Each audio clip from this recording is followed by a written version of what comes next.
ये जो धर्मांतरण का पूरा मामला निकल कर के आया है, क्या इसमें कोई टेरर एंगल भी निकल रहा है या फिर ये सिर्फ धर्मांतरण का एक धर्मांतरण नहीं है, धर्मांतरण से भी आगे बढ़ करके है। मैंने आपको जो बताया ना, एक बार हमारी एजेंसियों को पूरा काम करने दीजिए, ये उससे भी जाकर के आगे जाकर के। और ये देखिए, केवल धर्मांतरण का मुद्दा उस समय नहीं आया था, ये तो गाजियाबाद में एक साधु पर हमला करने की साजिश से प्रारंभ होता है। छद्म नाम से दो लड़के जाते हैं और जाने के बाद जब उनकी तलाशी होती है तो उनकी जेब में केवल एक सर्जिकल ब्लेड मिलता है।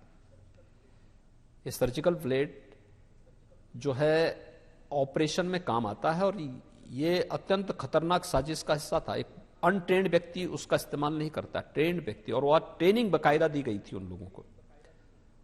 तो उसी को लेकर, उसी कड़ी को जब हम लोगों ने आगे बढ़ाया तो तब फिर एक एक कड़ी करती गई। और फिर कहां से संचालित कर रहे थे? बटाला हाउस, दिल्ली से। बटाला हाउस से लेकर के फिर इन्होंने कैसे अपना जाल फैलाया, कैसे अपने उनको आगे बढ़ाया, फिर कैसे इन्होंने मूक बधिर बच्चों को उसका निशाना बनाया। फिर उन मूक बधिर बच्चों के माध्यम से, मैचों की वो बोल नहीं सकते हैं, सुन नहीं सकते हैं, इसलिए व्हाट्सएप मैसेजेस के माध्यम से किसी को भी पता नहीं लगेगा, और उन मैसेजेस के माध्यम से फिर सारी चीजों, गतिविधियों को आगे बढ़ाने का कार्य करना। फंडिंग कहां से आ रही है, कैसे फंडिंग होगी, ये सब चीजों को भी इसके साथ देखा गया, एक एक एंगल को देखा गया। बहुत बड़ा खुलासा हो रहा है। और आप देखना कि बहुत शीघ्र एक बहुत बड़े षड्यंत्र हम बेपर्दा करने जा रहे हैं। मुख्यमंत्री जी, एक और सवाल अयोध्या से जुड़ता है।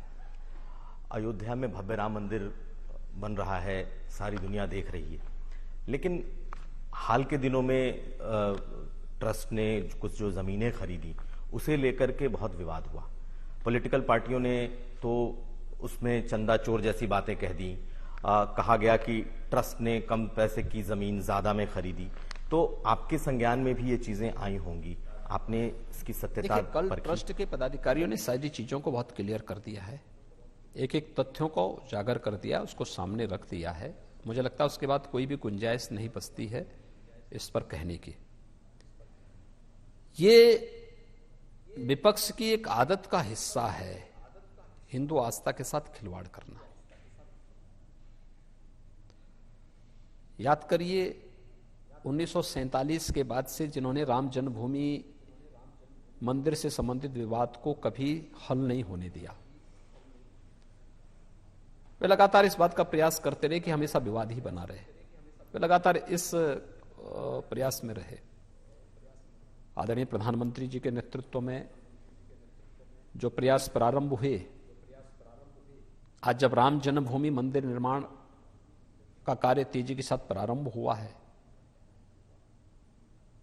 तो ये सभी चेहरे बेनकाब हो गए थे। अब उनको कुछ तो मुद्दा चाहिए था। हम मानते हैं प्रक्रियागत कुछ त्रुटियां हो सकती है, लेकिन घोटाला उसको आप नहीं कह सकते।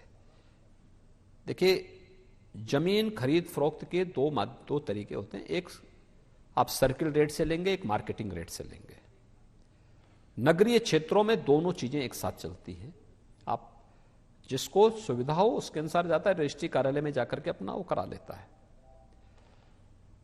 जिन लोगों को ब्लैक में लेना होता है तो वे लोग क्या करते हैं कि चूंकि स्टैंप ड्यूटी ना देना पड़े, इसलिए वहां का जो सर्किल रेट होता है, सर्किल रेट कम होता है, तो सर्किल रेट से रजिस्ट्री अपनी करा लेते हैं, बाकी नंबर 2 का पैसा देते हैं।